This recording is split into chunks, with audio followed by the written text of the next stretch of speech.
अस्सलामुअलैकुम। आज का जो लेक्चर है वो बहुत ही मुख्तसर है क्योंकि आज मैं आपको स्लाइडिंग फिलामेंट थ्योरी बताऊंगा और ये कि स्लाइडिंग फिलामेंट थ्योरी काम किस तरह करती है। लेकिन इसके बारे में हम डिटेल नेक्स्ट लेक्चर में पढ़ेंगे। तो आज जो है वो मसल कॉन्ट्रैक्शन, किस तरह मसल कॉन्ट्रैक्ट होता है, आज उसका फर्स्ट पार्ट हम पढ़ने जा रहे हैं। तो आज हम यही पढ़ेंगे कि किस तरह मसल कॉन्ट्रैक्ट होता है। और इसी के साथ साथ मैं हूं तलहा सलीम और मैं बात कर रहा हूँ वी ट्यूशन से, जो कि है पाकिस्तान का पहला free of cost learning platform. चलते हैं लेक्चर की जानिब। Lecture 8, sliding filament theory. मैंने कॉन्ट्रैक्शन ऑफ मसल को दो पार्ट्स में डिवाइड कर दिया है। तो आज हम जो पढ़ने जा रहे हैं वो पार्ट 1 है। उसमें हम स्लाइडिंग फिलामेंट थ्योरी पढ़ेंगे, लेकिन ज्यादा डिटेल में नहीं पढ़ेंगे आज। तो आज सबसे पहले आपको ये बताता चलूं कि जैसे सपोज सबसे पहले मसल होता है आपका। तो मसल में क्या है कि muscle consist of muscle fibres, जो मैंने आपको प्रीवियस लेक्चर में बताया था। और अगर आपने लेक्चर नहीं देखा तो आप प्रीवियस लेक्चर पहले देख लें, ताकि आपको आज का लेक्चर और इसके बाद वाला लेक्चर ज्यादा अच्छे से समझ में आ जाए। तो muscle consist of muscle fibres, और मसल फाइबर्स में मेयोफिब्रल्स होते हैं। उन मेयोफिब्रल्स में एक्टिन और मेयोसिन फिलामेंट्स होते हैं। ये एक्टिन और मेयोसिन फिलामेंट्स को थिक एंड थिन फिलामेंट्स भी कहा जाता है। मेयोसिन फिलामेंट्स को थिक फिलामेंट्स कहा जाता है क्योंकि इसके ऊपर ये बल्बस हेड आपको नजर आ रहे होंगे। जबकि थिन फिलामेंट्स जो होते हैं वो एक्टिन होते हैं, और आपको ये बीड्स लाइक ये इस तरह आपको घूमे हुए नजर आ रहे होंगे। अब ये अटैचेस होते हैं एक जी लाइन से, और ये पूरा हिस्सा कहलाता है एक सार्कोमेयर। और इस तरह कई सारे सार्कोमेयर्स मौजूद होते हैं। सार्कोमेयर क्या है? Basically the distance between two Z lines and it consist of thick and thin filaments. उसके बाद फिर मैंने आपको ए बैंड, आई बैंड और एच बैंड का भी बताया था। तो ये जो इतना हिस्सा है, यानी मैं ड्रॉ भी कर देता हूँ ताकि आपका एक क्विक रिव्यू हो जाए। ये बेसिकली हिस्सा ये ए बैंड है। और ए बैंड क्या होता है कि एनिसोट्रॉपिक बैंड, यानी ये डार्क नजर आता है under polarised light due to double reflection. उसके बाद जो है ये हिस्सा जो है ये कहला रहा था हेंसेंस बैंड, यानी एच बैंड। और यहाँ पर ये बेसिकली पेल नजर आता है ड्यू टू सिंगल रिफ्लेक्शन, क्योंकि यहाँ पे मायोसिन की थिक नेचर होती है, इस वजह से भी। और ये हिस्सा जो होता है ये कहलाता है आई बैंड। सॉरी, ये नहीं, एक मिनट। अच्छा, ये हिस्सा जो है ये कहलाता है आई बैंड।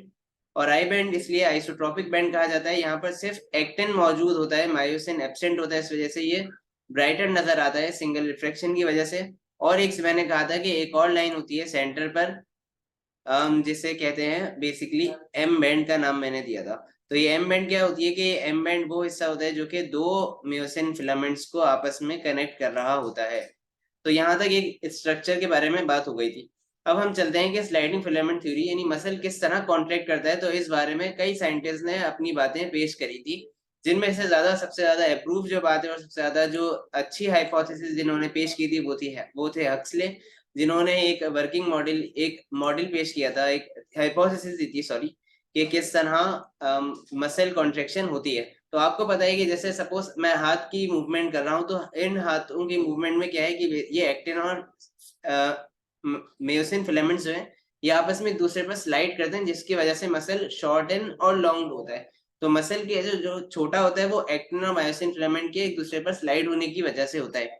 अब स्लाइड किस तरह से होता है कि सबसे पहले तो आपके मसल कॉन्ट्रेक्शन में आपका ब्रेन का रोल है। कि ब्रेन क्या करता है कि ब्रेन सिग्नल भेजता है, यानी इफेक्टर्स के थ्रू, इफेक्टर्स कह रहा हूँ सॉरी, न्यूरॉन्स के थ्रू भेजता है इफेक्टर्स को। इफेक्टर्स मसल्स हैं, और सिग्नल आता है कि मसल की मूवमेंट करवानी है। उस मूवमेंट से कुछ केमिकल रिलीज होते हैं। अब क्या होता है कि ये केमिकल में, इस इन केमिकल्स की वजह से ये एक्टिन फिलामेंट्स जो है इनकी जो एक साइट होती है जिसे कहते हैं एक्टिव साइट, वो एक्सपोज हो जाती है। अब इस एक्सपोजर से क्या होगा कि ये मेयोसिन फिलामेंट पे आपको ये नजर आ रहे होंगे, ये बल्बस हेड। ये जो बेसिकली नजर आ रहे हैं ये बल्बस हेड होते हैं, यानी ये इस तरह से अगर एक फिलामेंट है तो ये इस तरह से ये एक बल्बस हेड मौजूद होता है। और इसका काम क्या होता है कि ये अटैच होता है टू दी एक्टिन फिलामेंट। यानी कि ये सपोज एक्टिन फिलामेंट है और इस एक्टिन फिलामेंट से ये बल्बस हेड अटैच हो जाता है। तो अब ये यहाँ पर ये जो अटैचमेंट और डिटैचमेंट, एक दफा क्या होता है कि ये अम, अपने जब बल्बस हेड जैसे ही एक्टिन फिलामेंट से अटैच होता है तो ये इसको अपनी तरफ खींचता है। खींचने का मकसद ये, यानी ये आगे की तरफ जाएंगे, तो इस तरह ये शॉर्टन हो गए। अब क्या होता है कि ये नेक्स्ट स्टेप में ये डिटैच हो जाते हैं, यानी ये जो बल्बस हेड और एक्टिन फिलामेंट के बीच में जो बॉन्ड बना हुआ है ये टूट जाता है, इंटरेक्शन टूट जाती है। जिसकी वजह से ये वापस लूज हो जाते हैं और फिर ये अगेन अटैच होते हैं, जिसकी वजह से ये और इनको करीब खींच लेते हैं एक्टिन फिलामेंट्स को, और मियोसिन फिलामेंट यानी मसल इस तरह और शॉर्टन हो जाता है। तो ये जो प्रोसेस है कंटिन्यूस चलता रहता है, और यहाँ पे एटीपी की नीड होती है। एटीपी की नीड की वजह से ही यहाँ पे मसल शॉर्टन हो रहा है। तो यहाँ पे कुछ केमिकल का भी रोल होता है, एसिटाइल कोलिन और इसके अलावा कैल्शियम का रोल होता है। तो वो सारी चीजें हम नेक्स्ट लेक्चर में डिस्कस करेंगे। तो अभी क्या है कि मैंने आपको बताया कि ये बल्बस हेड अटैच होते हैं टू द एक्टिन फिलामेंट्स, और ये एक्टिन फिलामेंट से अटैच होकर इन्हें अपनी तरफ खींचते हैं। इनका बॉन्ड ब्रेक होता है बल्बस हेड का, और क्या एक ये क्रॉस ब्रिज कहलाता है। एक ना ये जो बनते हैं ये क्रॉस ब्रिज कहलाते हैं। और ये जो क्रॉस ब्रिज बना है ये एक बार बन के फिर टूट जाता है, फिर वापस एटीपी की मदद से फिर से अटैच होते हैं ये bulbs head to the actin filaments, और इसके बाद फिर से मूवमेंट होती है और ये और करीब लेकर आते हैं इन्हें, और इस तरह प्रोसेस चलता है अनटिल जब तक ब्रेन जो है वो स्टॉप ना कर दे। यानी ब्रेन जब तक के सिग्नल नहीं भेजेगा कि मसल कॉन्ट्रेक्शन को स्टॉप करना है, जब तक ये प्रोसेस चलता रहेगा।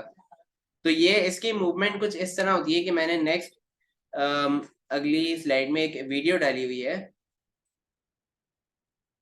बिल्कुल इस तरह की जिस तरह आपको रोइंग नजर आ रही है। इसके में क्या है कि इस कश्ती में कई सारे पैसेंजर्स मौजूद हैं, और ये क्या कर रहे हैं कि ये बार बार इन जो बार बार ये मूवमेंट करवा रहे हैं by the help of this. और आप देखें, जस्ट कंसिडर करें कि ये बेसिकली जो है ये बल्बस हेड है, और ये जो बेसिकली बोट है ये क्या है, ये मायोसिन फिलामेंट है। जो इसके पूरे सराउंड में वाटर है वो एक्टिन फिलामेंट है। और ये देखें जब ये इससे अटैच हो रहा है तो ये बोट आगे जा रही है, और फिर वापस वहां पर ये डिटैचमेंट हो रही है। यहाँ पर देखें कि ये फिर से डिटैचमेंट हो रही है आगे से, फिर ये आगे जा रहे हैं, फिर ये पानी के अंदर बेसिकली मूव करवा रहे हैं। तो इस तरह ही मसल्स आपके कॉन्ट्रैक्ट कर रहे होते हैं। तो आज के लेक्चर के लिए इतना ही था। अगर आपको कोई भी क्वेरीज हो या कोई भी क्वेश्चन पूछने हो तो आप मुझसे व्हाट्सएप कम्युनिटी पर पूछ सकते हैं। यहाँ पे लेक्चर वैसे एंड नहीं हुआ है, इसके बारे में मजीद डिटेल के और क्या मतलब केमिकल का क्या रोल होता है वो सारी चीजें, और एटीपी का क्या रोल, किस तरह एटीपी काम कर रहा है, तो वो सारी चीजें हम नेक्स्ट लेक्चर में पढ़ेंगे। अगर आपको इसमें से कोई क्वेश्चन पूछना हो तो आप मुझसे व्हाट्सएप कम्युनिटी पर पूछ सकते हैं। इसके अलावा you can subscribe to our channel on YouTube, और आपको लेक्चर या प्रेजेंटेशन डाउनलोड करनी हो तो आप हमारी वेबसाइट vtuitions.com से डाउनलोड कर सकते हैं, जिसका लिंक डिस्क्रिप्शन बॉक्स में मौजूद है। And also you can follow us on different social platforms. So अब फिलवक्त के लिए मुझे दीजिए इजाजत। आपका देखने का बहुत शुक्रिया। अपना बहुत ख्याल रखें। अल्लाह हाफिज।